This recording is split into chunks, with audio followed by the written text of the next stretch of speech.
Bonjour, je m'appelle Gilles Payet, je suis coach, sophrologue, éditeur de plusieurs sites internet. Je suis également conférencier et notamment conférencier pour l'association Solidarité Nouvelle face au chômage, pour laquelle j'ai conçu il y a plusieurs années un cycle de 10 conférences consacrées à la recherche d'emploi. La conférence que vous allez voir est une conférence dédiée au sujet de la résilience, comment trouver en nous les ressources pour traverser les épreuves malgré la souffrance, malgré les blocages. Dans un premier temps, j'aborderai le champ de la définition de ce qu'est la résilience. Je vous proposerai plusieurs chemins de résilience avec plusieurs exemples très concrets pris dans le quotidien de la recherche d'emploi. Je vous proposerai un portrait vidéo de Didier Roche, qui est un entrepreneur non-voyant et qui a mis en place, qui a créé une dizaine d'entreprises en France et à l'international. Je vous proposerai 27 stratégies pour mieux vivre ces périodes de blocage, ces périodes de crise. Et je vous proposerai 18 ressources personnelles que je mets en œuvre à titre personnel et que je transmets à mes clients dans le cadre de coaching.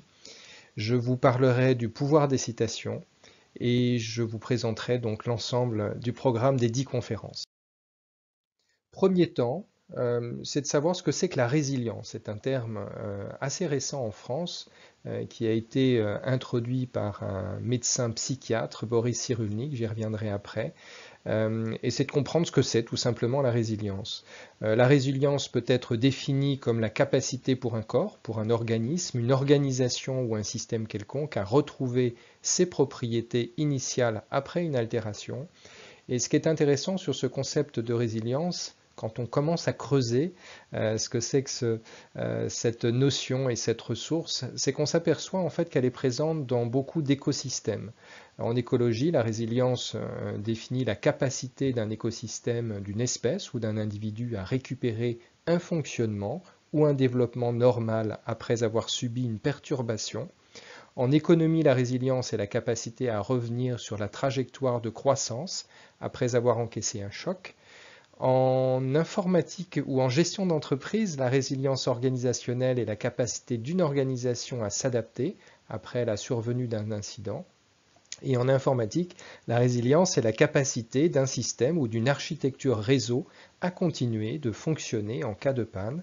Et peut-être pour le champ qui nous intéresse le plus dans le cadre d'une recherche d'emploi, donc l'approche plus psychologique, qui définit la résilience comme un phénomène consistant à pouvoir revenir d'un état de stress post-traumatique. Boris Cyrulnik, j'en parlais, est le médecin psychiatre qui a introduit en France le concept de résilience. Et il définissait, alors il a eu plusieurs définitions, il a même écrit plusieurs livres sur le sujet, mais il définissait notamment la résilience comme l'art de naviguer dans les torrents. Alors comme j'aimais bien cette citation, je vous ai proposé aussi cette image qui soutient cette approche de la résilience par Boris Cyrulnik. Le thème de la résilience est aussi le thème de notre vision en fait de ce que nous vivons. Nous pouvons être vous et moi, par exemple, au moment où nous nous parlons tout de suite, vivre exactement la même situation et pourtant avoir des regards différents. Vous pourriez, vous, ne pas être affecté par une situation qui, moi, me mettrait en émotion forte et me fragiliserait. Et l'inverse est vrai. Où il y a certaines situations qui vont vous mettre dans un état intérieur de neutralité, alors que moi, ils peuvent soit m'enthousiasmer, soit me désespérer. Donc notre degré de souffrance ou de bonheur dépend souvent de notre regard. La sensation d'être heureux ou malheureux, mobilisé ou déstabilisé, dépend de notre perception de la situation. Et l'une des voies, l'un des chemins de résilience, c'est d'accepter ou d'avoir le réflexe ou l'instinct de survie parfois de changer notre regard, parce que changer notre regard est une voie intéressante pour traverser avec moins de souffrance certaines situations. Si je prends l'exemple de la crise liée au coronavirus, au Covid-19 et au confinement que nous vivons tous au moment en tout cas de l'enregistrement de cette vidéo, on est le 7 avril 2020. La crise en chinois, c'est intéressant de savoir qu'elle est composée du mot Weiji, qui lui-même est composé de deux idéogrammes. Le premier idéogramme, le way, la partie gauche de l'idéogramme, signifie danger, et que le terme de crise en lui-même est porteur d'une opportunité, le G.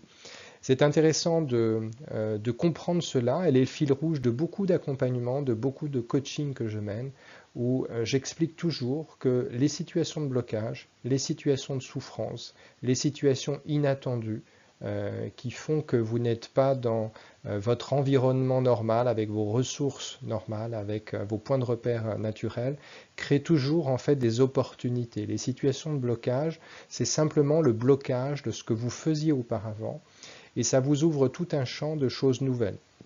Si je prends l'exemple à titre personnel, et je vous inviterai à titre personnel également à faire ce travail, de savoir ce que cette crise, ce confinement vous apporte, au-delà du blocage, au-delà du danger, au-delà du stress, au-delà peut-être de la souffrance que cette période de confinement vous apporte. Moi, à titre personnel, sur la partie danger, c'est surtout un danger d'ordre financier, puisque cette crise, le confinement, le blocage de l'économie fait que pendant 2 mois et demi et peut-être 3 mois, je suis d'ores et déjà dans l'impossibilité de facturer un certain nombre de prestations et d'interventions en entreprise. Et que ce chiffre d'affaires-là, je ne le reverrai pas, c'est une perte qui sera affectée à l'année 2020. Bon, ce danger, ce manque à gagner financier est aussi compensé par plusieurs opportunités. La première, ça a été de développer un certain nombre de prestations en visioconférence. Donc je me suis formé, je me suis auto-formé sur le fait de pouvoir organiser des conférences, délivrer des ateliers à des entreprises et à des particuliers en visioconférence. La deuxième chose, la deuxième opportunité que cette crise m'apporte, c'est le temps long.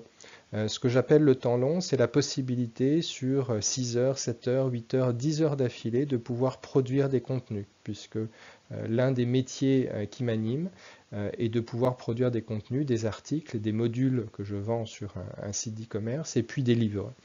À propos de livres, je suis en train de produire 2 livres, en train d'écrire 2 livres, dont l'un paraîtra en décembre prochain et l'autre à la rentrée 2021. C'est aussi ce que ce temps long m'apporte. Ce temps long me permet de refondre complètement des supports de formation qui étaient un petit peu anciens, qui dataient de 4-5 ans, et me permettent de mettre en chantier la refonte complète de supports de formation. Alors c'est des gros supports, hein, ils font 100, 120 slides. Il y a de la création visuelle, il y a de la réflexion sur le fond, sur la forme. Et ce temps long me permet de remettre à niveau et de repartir après la crise avec des supports vraiment tip-top, vraiment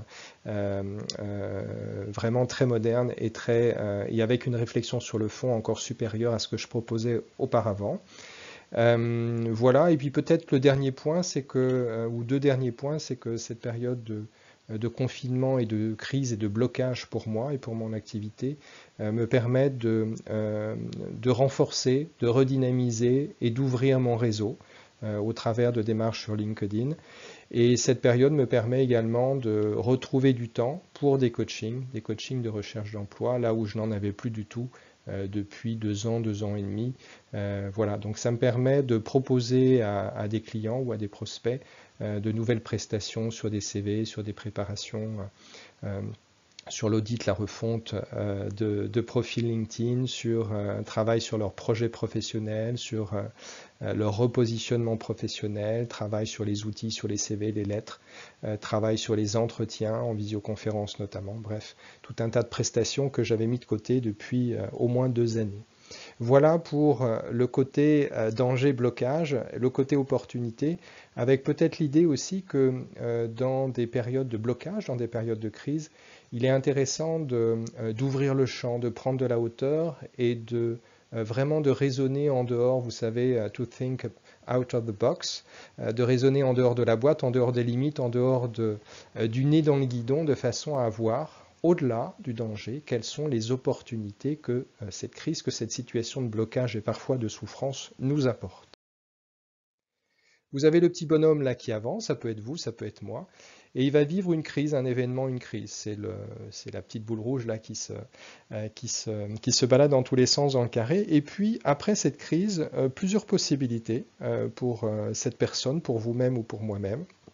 Des possibilités positives, donc là c'est de réfléchir plutôt à ce qu'apporte la crise, ce qu'apporte cette situation de blocage, confinement ou pas confinement. Cette conférence est enregistrée en plein confinement, mais cette conférence a vocation à exister avant le confinement et après le confinement. Donc retenez que cette conférence a toute sa valeur également lorsque cette crise sera passée. Donc vous avez, en vivant cette crise, plusieurs possibilités. En gros, les possibilités bleues qui sont des formulations positives, donc où l'œil est plutôt attaché à voir les solutions, à voir ce que cette crise peut, ou cette situation de blocage peut vous apporter, puis les situations rouges qui seraient plutôt des pensées négatives ou des pensées qui ne vous aident pas à avancer en tout cas. Alors plusieurs situations, plusieurs formulations. Pendant ce confinement, je ne peux plus postuler. Bon, la position résiliente, la posture résiliente consiste, face à un constat de blocage, à pouvoir dire ok, pendant ce confinement, effectivement, les offres d'emploi se sont fortement réduites, voire se sont arrêtées. Les processus de recrutement sont mis de côté pour certains. Notez entre parenthèses que certains sont toujours actifs. Ok, je profite de ce temps long, donc posture résiliente, discours résilient et mise en action résiliente. Ok, je profite de ce temps long pour me former, pour refaire mon CV, pour développer mon réseau, pour revoir mon projet professionnel, pour travailler pourquoi pas sur un projet de reconversion, de nouveaux métiers, ou pourquoi pas de création d'activités. Ok, je profite pour identifier tous les concours administratifs que je pourrais passer. Ok, je profite de cette période pour pourquoi pas créer un site internet, voir comment ça se passe. J'ai du temps, il y a des tutoriels en ligne, je peux me former, m'auto-former et transformer dans la réalité un projet positif sous la forme d'une sorte de défi apprenant. Voilà pour cette première posture résiliente. Autre situation, on m'a mis dehors, on m'a licencié et ce fut désagréable. Ok, posture résiliente, c'est de dire, ok, à un moment donné, bon, ok, le constat c'est ça, ok, maintenant, sur quoi ça m'ouvre, cette situation? Ne pas rester scotché sur l'élément négatif. On m'a mis dehors, on m'a licencié, ce fut désagréable, ce fut même terrible, j'en ai pas dormi pendant 15 jours, ok. Mais j'ai à nouveau du temps pour me former, pour définir un nouveau projet professionnel, centré sur mes envies, sur mes compétences, sur les besoins du marché. J'ajouterai un quatrième point sur ma légitimité également. Autre situation de blocage, ce recruteur ne me répond même pas, ce manque de respect était intolérable. Vous avez sans doute vécu cette situation. Ok, je lui envoie un mail de remerciement et je le recontacterai à M plus 2,5, c'est-à-dire 15 jours avant la fin de la période d'essai du candidat qui a été retenu, si la période d'essai était 3 mois bien sûr. Autre situation de blocage, mes proches me mettent la pression et me donnent des conseils inadaptés. Je leur en veux de leur fausse aide qui cache en réalité des jugements. Ok, ok. Je réfléchis à la façon dont chacun pourrait vraiment m'aider et je laisse de côté les autres. Je me suis planté lors de cet entretien que j'avais mal préparé. Posture résiliente, certaines questions étaient quand même déstabilisantes, posture résiliente, donc ok. Je préparais le prochain entretien en mettant le paquet et notamment en vivant 24 heures dans le poste et en mobilisant mon réseau. Autre situation de blocage, ce recruteur était vraiment trop jeune, il n'a rien compris à mon métier, c'est dingue que de tels professionnels soient recruteurs. Ok, posture résiliente, commencez votre phrase et votre pensée par ok, tout cela est vrai, mais que puis-je faire pour être proactif? La prochaine fois que je tombe sur un recruteur plus jeune ou jeune, je serai plus pédagogue pour lui présenter mon parcours. Je suis terrorisé à l'idée de retomber en burn-out. Cela a été terrible. Ok, tout cela est vrai. Je serai attentive lors de l'entretien, lors du prochain entretien, à sonder le mode de fonctionnement du manager quand je l'aurai devant moi, face à moi, et je vais me former à la communication assertive, la capacité de pouvoir dire non de façon ferme mais douce, sans blesser l'autre. Autre situation, les entreprises n'embauchent pas les chômeurs de longue durée. Ok. J'identifie les jobs pour lesquels l'âge n'est pas un frein. Je regarde quel concours je pourrais passer, quel métier solo je pourrais créer, qui dans mon réseau pourra m'aider. Voilà pour ces différentes formulations. Et notez que la posture résiliente commence à partir du moment où vous vous dites OK, pour aller vers des chemins plus positifs.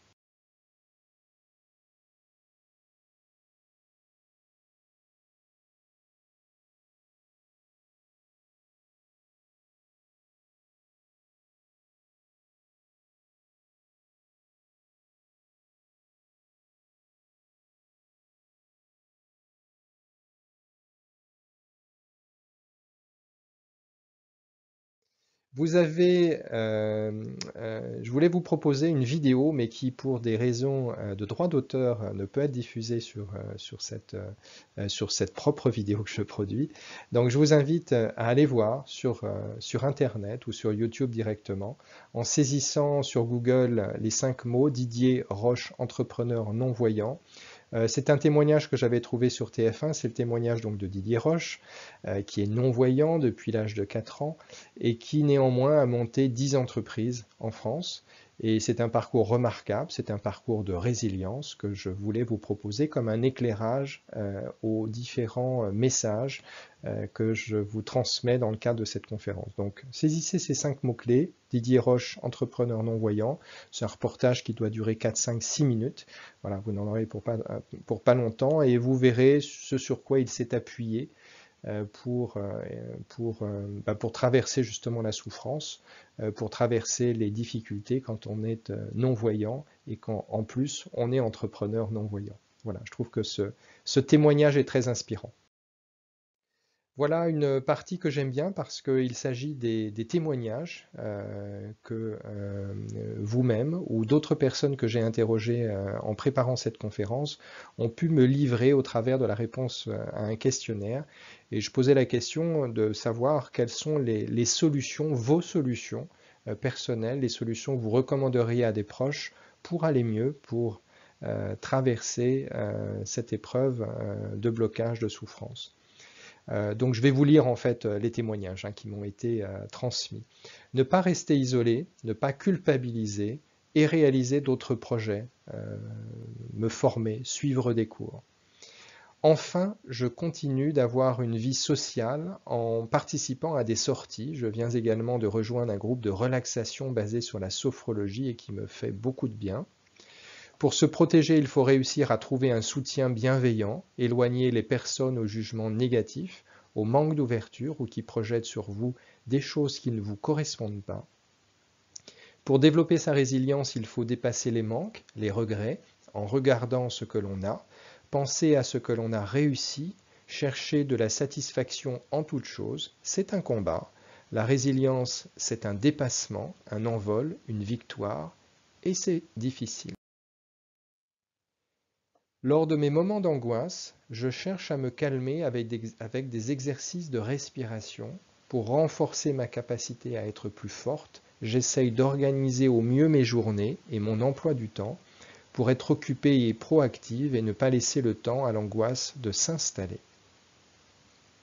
Profiter de cette période de transition pour continuer à développer des compétences par le biais des MOOC ou formations en ligne par exemple. S'entourer de personnes positives et dynamiques et en profiter pour virer les relations toxiques. Mes conseils, bien gérer son temps avec différentes activités au-delà de la recherche du travail, soins de soi, sport, intérêts et loisirs, et surtout ne pas rester seul. Mes conseils, sortir, travailler mon réseau, aller sur des salons, assister à des événements, par exemple organisés par l'association Force Femmes, participer à des petits déjeuners, des débats. Depuis peu, j'ai intégré la couveuse d'entreprise du 78 des Yvelines pour m'accompagner dans ma création d'activités et évoluer au sein d'un écosystème de micro-entrepreneurs, rencontrer des gens positifs. Je me concentre sur le positif, je me concentre sur ce sur quoi je peux agir. Mes conseils, établir une liste de ses succès et identifier les raisons de ses échecs pour mettre en évidence les facteurs exogènes établir son projet professionnel sur les qualités mises en évidence par les succès. Mes stratégies, l'organisation, la relaxation, le soutien des proches. Ma recette, le meilleur reste à venir, je reste active quoi qu'il arrive. Mes conseils, fuir la solitude, aller vers les autres, s'entourer de personnes positives, de personnes constructives, s'occuper de soi, activités sportives, culturelles. Quand on cherche bien, il existe un tas d'activités gratuites ou très peu chères. Relire régulièrement ses réalisations probantes, noter toutes les petites choses positives vécues dans une journée, dans une semaine. Ce qui m'a aidé, trouver un bout de l'écheveau et m'y accrocher. Dans mon cas, cela a été l'association Solidarité Nouvelle face au chômage, SNC. Mon binôme m'a aidé à trouver des pistes d'ateliers, de conférences pouvant m'apporter une bouffée d'air pur et un autre regard sur ma situation. Ce qui m'aide et me renforce, c'est d'en parler, de partager. Je me suis rendu compte que j'étais loin d'être seul au monde. Mes conseils à quelqu'un en difficulté, je lui dirais qu'il y a des choses que l'on ne maîtrise pas dans un processus de recrutement et qu'un refus ne doit pas conduire à remettre en cause ce que l'on est, mais peut-être plutôt identifier des points sur lesquels on peut évoluer, on peut progresser. Mes stratégies pour me protéger, non, pour le moment, je n'y arrive pas. Pour ma part, je marche ou je fais du vélo pour me détendre et m'entretenir de temps en temps en semaine. Ça peut aller de 3/4 d'heure à 1h15. Ne pas s'isoler, participer à des conférences, à des ateliers. Et si cela convient à la personne, chercher du travail en groupe de temps en temps ou plus si c'est possible. Faire une activité régulière dans un groupe, peinture, création, sport, développement personnel, café philo. Me concentrer sur moi, avoir foi en moi et à ce que je pensais qui était le mieux pour moi, visualiser mon avenir autrement, me concentrer sur des pensées positives suite à vos conférences. Je positive en faisant des exercices de développement personnel. Je me dis que je suis payé par Pôle emploi pour rechercher un emploi, car j'ai besoin d'être dans un esprit de travail. Donc mon travail est de rechercher un emploi correspondant à mon profil à l'heure actuelle. Me plonger dans le travail, être très ouverte aux autres, accepter les mains tendues et le réconfort de mon mari, de ma marraine et de mes amis, être à l'écoute de la souffrance d'autrui. Mes solutions, être dans l'acceptation de ce qui m'arrive pour pouvoir rebondir. Je me dis que dans mon rôle de chef d'entreprise familiale, je fais de mon mieux et je m'en sors plutôt bien et en tire une grande satisfaction. Mes recettes perso, running, travail sur estime personnelle, vos conseils issus de la 3e conférence, contact réseau dont déjeuner avec anciens collègues, clients et fournisseurs, prendre soin de moi physiquement et mentalement, m'entourer d'ondes positives pour garder le moral et la force d'avancer, mais aussi être soutenu lors d'échecs, s'entretenir physiquement, pratiquer une activité physique hebdomadaire. Voilà pour ces témoignages issus de ce sondage que j'avais adressé aux participants à la conférence. Je vous propose maintenant un temps plus personnel qui va se recouper d'ailleurs avec, évidemment avec les témoignages précédents, qui sont 18 ressources et postures aidantes pour muscler votre capacité de rebond. Le premier temps, peut-être l'un des sujets majeurs de la résilience, c'est de soigner, de rééquilibrer le regard que vous avez vis-à-vis de vous-même et de faire un travail sur ce qu'on appelle l'estime de soi, c'est-à-dire le regard que vous portez sur vous, sachant que le fil rouge de ce travail sur l'estime personnelle qui fait l'objet d'une conférence d'ailleurs que vous pouvez retrouver sur le site moncoachingemploi.fr. Le fil rouge du travail sur l'estime personnelle, c'est d'arriver à se voir dans sa globalité avec ses qualités et ses talents, ses défauts également et ses incompétences ou ses insuffisances, et d'avoir une vision globale de qui l'on est, une vision équilibrée, ne pas voir que les défauts ou les insuffisances ou les incompétences, mais voir les défauts et les qualités, d'équilibrer votre regard. C'est ça le boulot sur l'estime personnelle, c'est d'arriver à équilibrer votre regard et finalement, pour reprendre une formulation de Christophe André, de s'aimer malgré ses défauts. Je vous invite également comme deuxième point de repère vraiment aidant pour travailler cette résilience, cette capacité à traverser les blocages et les souffrances, à vous entourer de personnes bienveillantes, de personnes référentes, et puis dans le même temps de provoquer cet effet ciseau très bénéfique, de fuir comme la peste, d'éviter le contact, ou de limiter le contact avec les personnalités négatives, nocives, celles qui vous rabaissent, celles qui vous jugent, celles qui vous donnent toujours des conseils déplacés ou non adaptés et qui cachent un jugement. Donc à la fois, faites passer du temps avec les gens bien. Alors les gens bien, c'est dans votre entourage.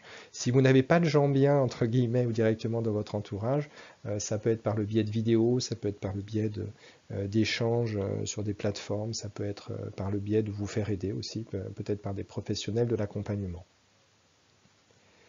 Je vous invite également, troisième point de repère, sur les 18, à prendre en compte les règles du jeu.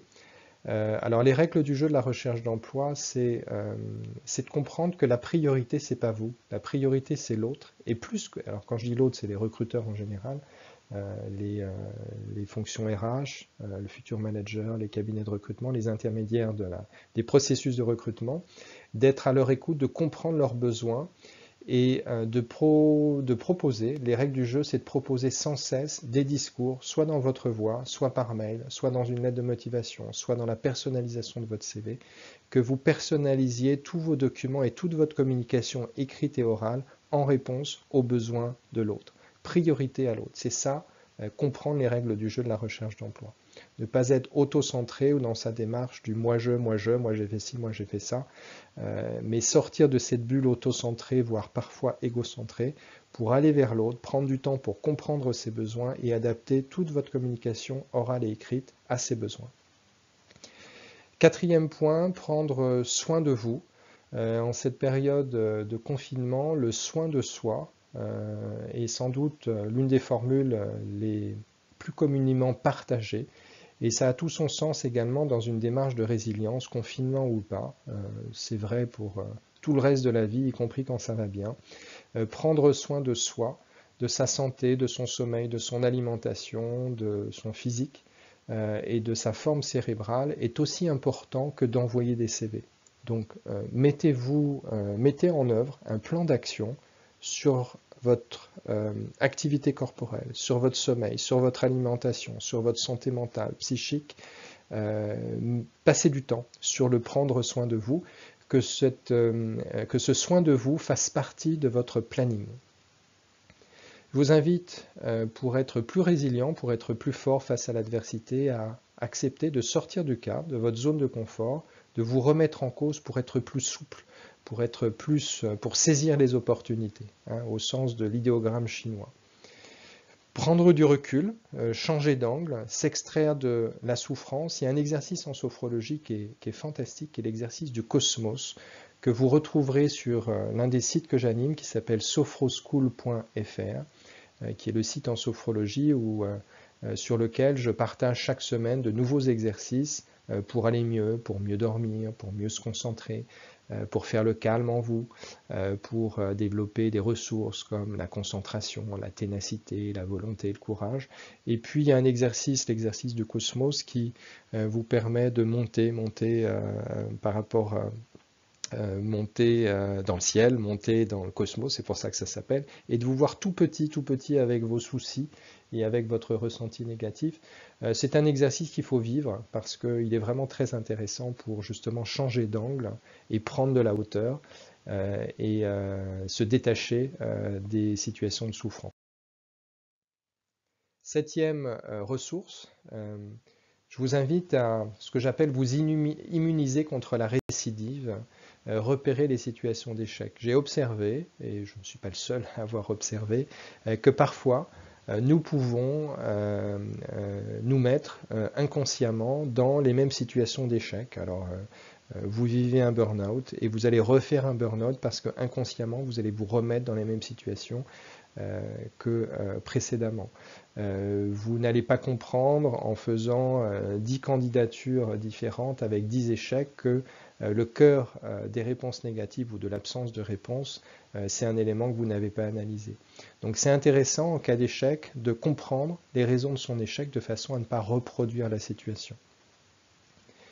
Je vous invite à cette posture que j'appelle posture on-off lors de vos démarches de recherche d'emploi, et c'est un point d'ancrage, un levier intéressant à une démarche résiliente, de donner toujours le meilleur de vous-même sur chaque candidature. Et une fois que vous avez fait le job, une fois que vous avez fait cette candidature, vous avez passé une demi-heure, 1 heure, 4 heures, une journée, 2 journées à personnaliser une candidature, parce que c'est une candidature qui fait sens pour vous. Donc de donner le meilleur de vous-même pendant cette demi-heure ou pendant ces 2 journées, selon le sujet, à personnaliser votre CV, votre lettre, à concevoir un PowerPoint avec, je ne sais pas, une étude de marché, une analyse, un business plan, une étude graphique, une refonte éditoriale, une proposition en tout cas, ou un plan de développement commercial par exemple. Donc de donner le meilleur de vous-même pendant ces heures ou pendant ces journées, et ensuite, position off, de lâcher prise pour passer à autre chose. Voilà, c'est la position on, je donne le meilleur de moi-même, je ne sais pas quelle sera la décision, je ne maîtrise pas la psychologie ni le process de recrutement de mes interlocuteurs.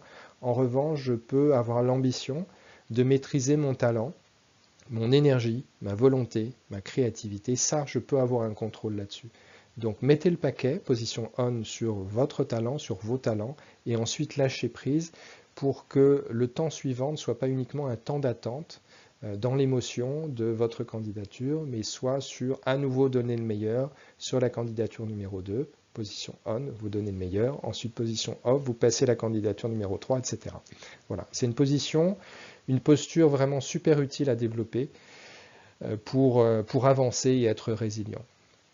Le prendre soin de soi, j'ai évoqué l'aspect plutôt physiologique, plutôt physique. C'est aussi prendre soin de soi, c'est poser un regard bienveillant sur vous et vous parler avec bienveillance. Donc, notamment en allant à la chasse aux formulations négatives. Oh là là, qu'est-ce que je suis con, pardon pour le mot, ce vilain mot. Oh là là, qu'est-ce que je suis nul. Ou des formulations, vous voyez, qui projettent un échec, ou oh là là, c'est sûr, j'y arriverai pas, c'est sûr, je vais me planter. Donc à chaque fois que vous avez une formulation de ce type, vous savez, cette petite radio intérieure, ce dialogue intérieur négatif, qui vous dit, qui vous rabaisse, qui vous dénigre ou qui projette des événements négatifs, eh bien, stoppez, dites stop, intérieurement dites stop, et formulez de façon positive la situation. Ça fait partie de la démarche résiliente. La démarche résiliente peut être aussi de prendre la décision de vous faire aider. Vous avez plein d'associations en France, quel que soit l'endroit où vous habitez, Solidarité Nouvelle face au chômage, 2000 accompagnants qui accompagnent en permanence 4000 personnes par an en tout cas, donc c'est pas rien. Vous avez l'association Force Femmes, vous avez l'association Avarap, vous avez plein d'associations. Je vous encourage d'ailleurs à interroger votre mairie ou une mairie voisine pour savoir s'il existe ce type d'association sur votre commune ou sur une commune limitrophe, de façon à optimiser votre logistique et vos déplacements. Ça peut être se faire aider par des psychologues, par des sophrologues, par des coachs, pourquoi pas par des livres, par des conférences sur Internet. Vous avez beaucoup de ressources. Voyez par exemple cette conférence à laquelle vous assistez, Dans ma voix, fait partie de ces ressources pour vous aider, tout simplement. Je vous invite, comme dans la posture résiliente, à ce que j'appelle sortir de vous-même. Encore une fois, sortir de votre souffrance, sortir d'un auto-centrement qui, en période difficile, est naturel. C'est-à-dire tout le monde réagit comme ça, on se recroqueville un petit peu sur nous-mêmes, on est en soi. Et la démarche résiliente consiste à sortir de soi et à être tourné vers la réponse aux besoins des personnes que vous ciblez. Je vous invite, pour être plus résilient, à avoir un projet professionnel basé sur, là j'ai mis 3 critères, en réalité il y a 4 critères. C'est le fruit de l'observation de 25 années d'accompagnement. J'ai remarqué, j'ai observé que les projets professionnels solides, les projets professionnels pérennes, les projets professionnels qui vous rendaient heureux aussi, dans lesquels vous étiez bien, étaient des projets qui s'appuient sur 4 éléments. Le premier, c'est l'envie. Il n'y a pas de projet professionnel pérenne si vous n'avez pas un peu d'envie, un peu de plaisir dans ce projet. Deuxièmement, c'est de baser votre projet sur des compétences, sur des talents, sur des aptitudes. Il faut que vous soyez doué, il faut que vous soyez talentueux, il faut que vous soyez compétent pour le projet pour lequel vous construisez vos démarches. Troisième élément, ce sont les besoins du marché. Ne pas appuyer, ne pas baser un projet professionnel sur des situations, que ce soit des recherches d'emploi ou des créations d'activités, des situations pour lesquelles il y a très très peu d'offres, où la capacité de vendre est très faible. Vous pouvez réussir, mais on va dire que statistiquement, vous prenez plus de risques à aller à bâtir des projets alors que le champ du possible derrière est très très faible. J'ajoute un quatrième critère qui est celui de la légitimité. Je pense que de construire un projet professionnel alors qu'on se sent illégitime dans ce projet, c'est compliqué. À un moment donné, ça va freiner ou ça va bloquer. Voilà, donc 4 piliers, 4 critères pour bâtir un projet professionnel. Vous pouvez d'ailleurs à cet instant précis noter ces 4 critères et interroger votre propre projet professionnel, que ce soit votre projet de continuer à rechercher dans votre domaine ou un projet de reconversion, de repositionnement professionnel, de savoir si ce projet est appuyé sur de l'envie, sur des compétences, sur une légitimité et sur les besoins du marché. Dernière série de ressources, les 6 dernières. Je vous invite dans votre emploi du temps à réaliser ce que j'appelle des défis apprenants. Alors les défis apprenants, c'est, je ne sais pas, ça peut être de lire toute l'œuvre d'Alexandre Dumas, ça peut être d'apprendre la plomberie, pas du tout plombier, mais vous allez vous plier en 4, consacrer quelques heures, quelques dizaines d'heures peut-être pour apprendre les bases de la plomberie et puis pour faire des travaux chez vous. Ça peut être d'apprendre une langue étrangère ou de vous perfectionner dans une langue étrangère avec l'idée, je ne sais pas, dans 2 mois, dans 3 mois, de passer un examen comme le TOEFL ou le TOEIC en anglais. Ça peut être, pourquoi pas, de créer un site internet, ça peut être, pourquoi pas, de devenir formateur et de travailler sur des programmes de formation que vous allez vendre à des organismes de formation. Ça peut être, pourquoi pas, vous voyez, moi, l'un des défis apprenants du moment, c'est de reprendre l'écriture et d'écrire 2 livres. Donc je vous en ai parlé tout à l'heure, donc je ne vais pas revenir sur le sujet. Mais ça fait partie de mes défis apprenants du moment. La démarche résiliente consiste aussi à vous doter d'outils de chasse dont vous êtes fier, qui vous valorisent vraiment. Quand vous avez votre CV sous les yeux, vous vous dites « Waouh, ouais, j'ai fait ça, c'est bien présenté, ça donne envie de me rencontrer et d'être fier de ça. C'est bon pour l'estime de vous. » Et si votre estime personnelle est renforcée au travers de ces outils, que ce soit vos CV, vos lettres de motivation ou bien encore votre profil LinkedIn, eh bien vous irez de façon plus vaillante, avec plus de ténacité, avec plus de positif aussi au combat, en chasse et en réponse aux annonces. Voilà. Donc il y a un travail vraiment à faire au travers de ces outils, de moderniser et d'avoir vraiment les outils dernier cri pour faire en sorte d'être plus fort, d'être plus forte dans les démarches de recrutement. Vous pouvez aussi, dans cette démarche résiliente, si vous êtes en situation d'être senior, on va dire plus de 45, plus de 50 ans, d'envisager aussi, pourquoi pas, ça fait partie de la démarche résiliente que d'être souple dans votre approche et d'envisager un métier sans limite d'âge. Comme prof, l'éducation nationale recrute, comme d'être aide à domicile, mais pas forcément aide à domicile uniquement pour s'occuper de personnes âgées, même si c'est très bien, mais aide à domicile en étant jardinier, en faisant des travaux de bricolage, de plomberie, d'électricité, de jardinage, pourquoi pas. Métier sans limite aussi, c'est tous les métiers liés au métier solo, de coach, de sophrologue, avec l'idée de pouvoir en vivre par la suite. Je vous invite aussi dans cette approche résiliente de développer votre capacité à être fort dans l'adversité, à être en capacité de vous exprimer de façon assertive, Alors l'assertivité, il y a plein de livres, vous verrez, il suffit de saisir le mot sur Google ou sur YouTube pour avoir des explications et des démonstrations. Mais la communication assertive sert dans plein de situations, y compris les situations difficiles, à savoir dire non à quelqu'un sans le blesser. Donc c'est tout un art, il y a toute une méthodologie sur le fait d'apprendre à dire non. À titre personnel, j'ai été formé à la communication assertive il y a une vingtaine d'années et franchement, ça m'a arrangé la vie. Voilà. Donc voilà, en cette période où vous êtes un peu plus chez vous, évidemment, je vous invite à explorer ce champ. Allez sur Google ou sur YouTube et saisissez les mots communication assertive et vous aurez pas mal de points de repère pour avancer sur ce sujet-là. Je vous invite dans votre démarche globale à intégrer dans votre emploi du temps des moments de plaisir. Ça fait partie de la démarche résiliente que d'avoir des emplois du temps qui soutiennent notre action et notre pensée. Et pour que ces emplois du temps soutiennent notre volonté, notre ténacité, notre courage, il faut aussi y glisser des moments de plaisir, des moments de détente, des moments de lâcher prise, de soins pour soi, d'aller voir des expos, de lire, pourquoi pas aller chez le coiffeur, suivre un atelier de relooking, pourquoi pas aller chercher des personnes, aller voir des spectacles, hein, ou sur Internet évidemment consulter des vidéos autour de l'humour. L'humour est, comment dirais-je, est une ressource extraordinaire pour...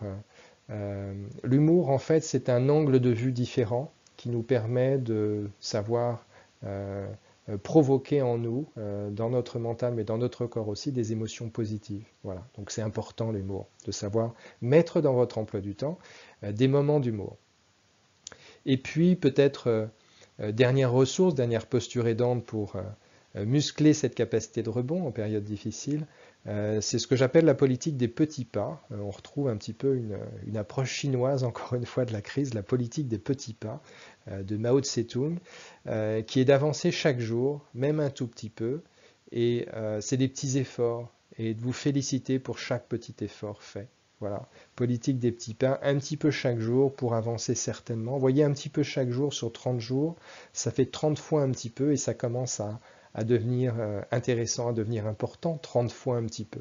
Voilà, donc un petit peu chaque jour pour devenir plus fort et plus fort.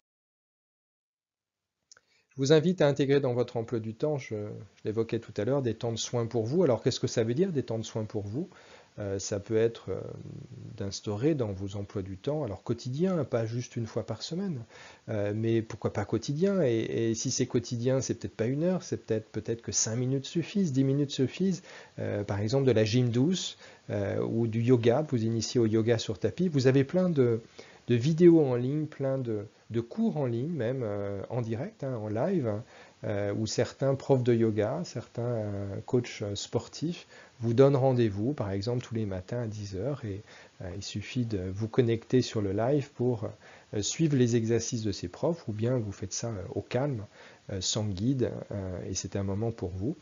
Vous pouvez sortir par exemple 3 fois 30 minutes par jour, vous pouvez vous consacrer dans la journée des moments vraiment au calme, des chill time, des temps calmes, des siestes. Vous pouvez évidemment vous ouvrir à la méditation, c'est très intéressant la méditation. Vous pouvez mettre dans votre emploi du temps un sport, hein, bien sûr, une activité sportive.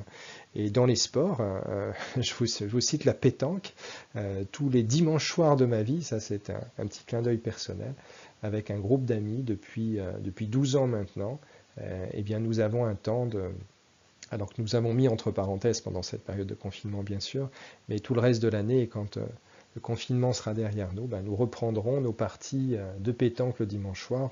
On se réunit 2 heures, 2h30, 3 heures. On s'amuse bien, c'est un temps de détente, on est dehors. Et voilà, ce temps est important dans notre emploi du temps. Et quand nous jouons à la pétanque, nous prenons soin de nous. Car nous sommes entre amis, on plaisante, on joue à la pétanque, on est très compétiteurs, donc on joue aussi pour gagner. Voilà, donc c'est un temps absolument de soin pour nous qui est important. Les lectures, bien sûr, l'automassage, le massage, vous pouvez vous former à ça. Se masser, c'est fondamentalement prendre soin de soi. De voir des séries, alors sans forcément passer 3-4 heures d'affilée hein, sur les séries. Là, pareil, c'est important pour ne pas tomber dans une sorte d'addiction. que ça soit vraiment un temps de soin pour vous et non pas juste une bulle, une espèce de no man's land dans lequel vous vous engouffrez pour échapper à la vie. C'est pas de ça dont je parle quand je parle de série, c'est simplement de mettre dans votre emploi du temps des temps où vous lâchez prise, où c'est des temps de plaisir, mais à consommer avec modération. Et puis bien sûr les sorties amicales, les sorties culturelles. Je rappelle juste ou je vous informe que l'association Solidarité Nouvelle Face au Chômage propose une vingtaine d'ateliers alors sur les sujets sérieux comme les CV, les lettres, les entretiens, l'utilisation de LinkedIn, etc. Et puis il y a des sujets plus sociaux, relationnels comme des sorties culturelles. En tout cas sur l'Île-de-France, ça fonctionne. Trois règles importantes pour ces temps de soins pour vous. La première règle, c'est qu'il faut vraiment les noter dans vos plannings hebdomadaires et quotidiens. J'insiste, le temps de soin pour soi, prendre soin de vous, c'est aussi important que d'envoyer des CV. Parce que être en forme, c'est être lucide, c'est prendre les bonnes décisions, c'est être en forme physique et psychique devant le recruteur quand vous êtes en entretien, que ce soit en visioconférence ou en entretien physique. Et vous comprenez que le soin pour vous devient du coup aussi important, j'insiste, que d'envoyer des CV ou de parfaire votre profil LinkedIn. Deuxième règle importante, c'est de vivre pleinement sans aucune culpabilité ces moments de soins pour vous. Et troisième règle, c'est que pendant ces temps pour vous, choisissez un endroit où vous êtes inatteignable, où le téléphone ne puisse pas sonner, où vos enfants ne puissent pas débarquer dans votre pièce, où votre conjoint, vos proches, vos ennemis, y compris vos ennemis, ne puissent pas venir vous déranger. Vous êtes au moment où vous lâchez prise, au moment où vous prenez soin du soin pour vous, soin de vous, eh bien vous êtes inatteignable, vous êtes injoignable. Je vous invite également dans votre emploi du temps, dans cette démarche toujours de résilience, de développer en vous votre capacité à continuer à avancer, d'intégrer du temps d'aide pour les autres. Cet écran est sans doute l'un des plus importants de cette conférence. C'est cette bouée dans la mer à laquelle vous accrochez, car donner du temps d'aide pour les autres, c'est se sentir fondamentalement vivant, et avec ce retour de ceux que vous aidez, ce retour dans le regard, mais dans la voix aussi, et parfois dans les remerciements, mais pas toujours, mais c'est pas grave, ne faites pas ça pour qu'on vous remercie, et bien d'avoir ce retour sur ce côté utile de votre vie et de votre action. Alors comment donner du temps d'aide pour les autres? Il y a plein de façons de le faire. Des exemples d'activités, ça peut être vous aider des enfants et pas forcément les vôtres, surtout si vous n'en avez pas, d'aider les jeunes en soutien scolaire, d'aider les sans-abri, d'aider les personnes âgées, de faire de l'aide à domicile, d'aider un voisin, d'aider au travers de forums sur Internet, d'aider parce que vous avez un niveau dans un sport qui est le vôtre ou dans une activité sportive et vous donnez des cours, vous aidez les autres, d'aider dans le cadre de sorties scolaires, des activités organisées par votre paroisse, si vous êtes dans ce cadre spirituel également, de devenir un écoutant, pareil, sur des plateformes, alors soit téléphoniques, soit... Et lorsque cela va vraiment mal et que le moral n'est pas là, je vous invite à adopter ce que j'appelle la posture judo, c'est celle de lâcher prise. La priorité, c'est vous, c'est votre santé mentale, physique. Priorité à la récupération. Vous reprendrez la recherche d'emploi quand ça ira mieux. Donc acceptez l'idée d'avoir une période de transition pendant laquelle c'est vous, c'est votre santé mentale et physique qui prime. Priorité à la récupération. Et puis d'accepter de se faire aider. Voilà, SNC est là pour ça, il y a tout un ensemble aussi d'aides psychologiques qui existent, mais il y a d'autres associations aussi que Solidarité Nouvelle Face au Chômage, j'ai cité la VARAP, j'ai cité Force Femmes, il y a l'association aussi, sans doute, l'activité associative dans votre ville ou dans une ville voisine, donc renseignez-vous. Et puis, en plan de survie peut-être, ça dépend de votre situation, bien sûr, de voir dans quelle mesure, comment honorer malgré tout les rendez-vous ou les entretiens d'embauche qui étaient prévus juste. Trois livres qui m'ont aidé personnellement à muscler ma capacité à surmonter les épreuves. Un bouquin de Charles Pépin sur les vertus de l'échec. Un bouquin extraordinaire sous l'angle de la philosophie. Bertrand Vergely est un philosophe de talent. car il sait rendre lisible et compréhensible des concepts oui, très complexes. Et il a édité un bouquin qui s'appelle Petite philosophie pour jours tristes, qui est remarquable, vraiment remarquable. C'est comment est-ce que le raisonnement philosophique peut nous aider sur plein de thématiques. Alors c'est des petits chapitres de 5-6 pages, ça se lit très facilement, ça permet de méditer, ça permet de trouver en vous des ressources pour traverser les épreuves. Et il y a un bouquin, mais alors fantastique, de Christophe Carré. Alors, pour une fois, ça n'est pas Christophe André que je cite, c'est Christophe Carré aux éditions Erol. Un bouquin remarquable, vraiment remarquable, qui s'intitule Bienveillant avec soi-même. Et donc, ça, c'est sous l'angle de prendre soin de soi, mais dans l'attitude que l'on a vis-à-vis de soi-même. Voilà. Bouquin super accessible, très concret, très aidant, très bienveillant. Je vous recommande la lecture de ces 3 bouquins pour aller plus loin. Quelles idées pourriez-vous retenir et inscrire dans votre emploi du temps? Vous avez sous les yeux 16 des 18 idées qui apparaissent. Bon, l'idée de cet écran, c'est simplement, voilà, vous avez visionné cette conférence, vous avez écouté les différents messages. Qu'est-ce que vous retenez de l'ensemble de ces messages, de ces conseils qui puissent être intégrés à votre emploi du temps, à votre vie? Quelles sont les idées fortes que vous retenez de cette conférence? Je vous invite à les noter sur un papier et puis de mettre en place un plan d'action pour avancer dans cette démarche. Le pouvoir des citations, je terminerai cette conférence par le pouvoir des citations en partageant auprès de vous un certain nombre de citations qui personnellement m'inspirent et qui peuvent aider sur ce sujet de la résilience.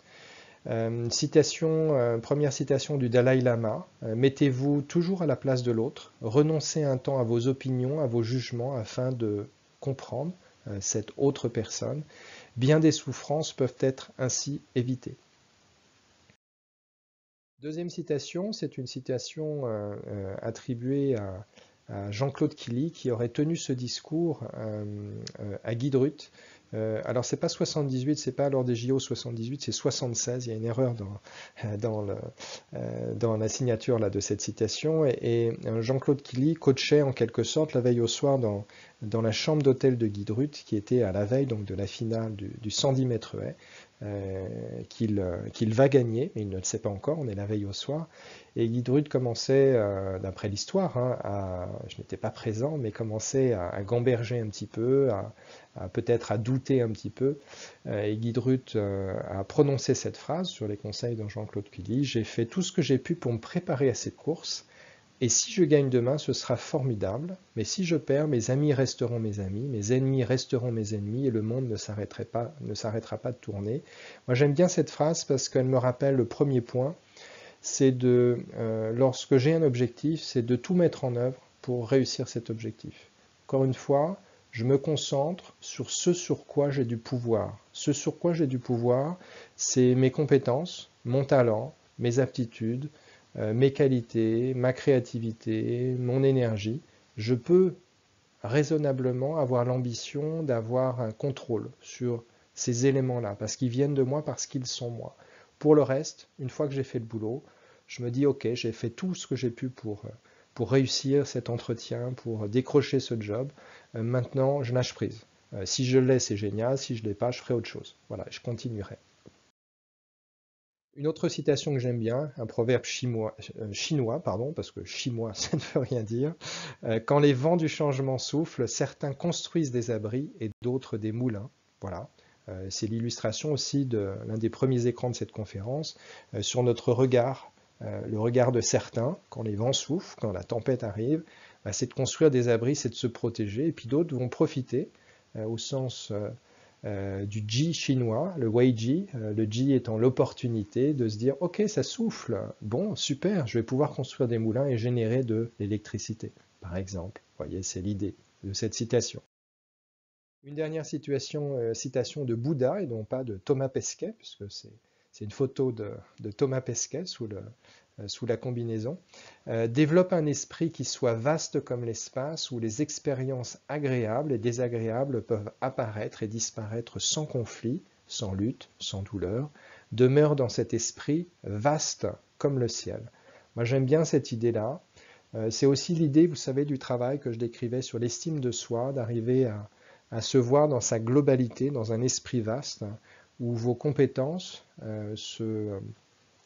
évoluent avec vos incompétences, où vos qualités évoluent avec vos défauts, où vos talents évoluent avec vos insuffisances, et d'avoir quand même une vue globale, d'abord d'avoir une vue globale, sans voir que les défauts ou les incompétences, mais de voir l'ensemble, d'équilibrer votre regard et de vous dire, voilà, dans cet esprit vaste qui est moi-même, qui est qui je suis, eh bien ça va, je m'aime quand même, je me trouve quand même acceptable et estimable, et je poursuis l'aventure de ma vie. Voilà pour cette conférence sur la résilience. Si vous souhaitez récupérer le support PowerPoint au format PDF de façon à avoir des images non animées sur lesquelles travailler, de pouvoir imprimer si vous le souhaitez, eh bien sachez que ce support de conférence, vous pourrez vous le procurer sur le site moncoachingemploi.fr.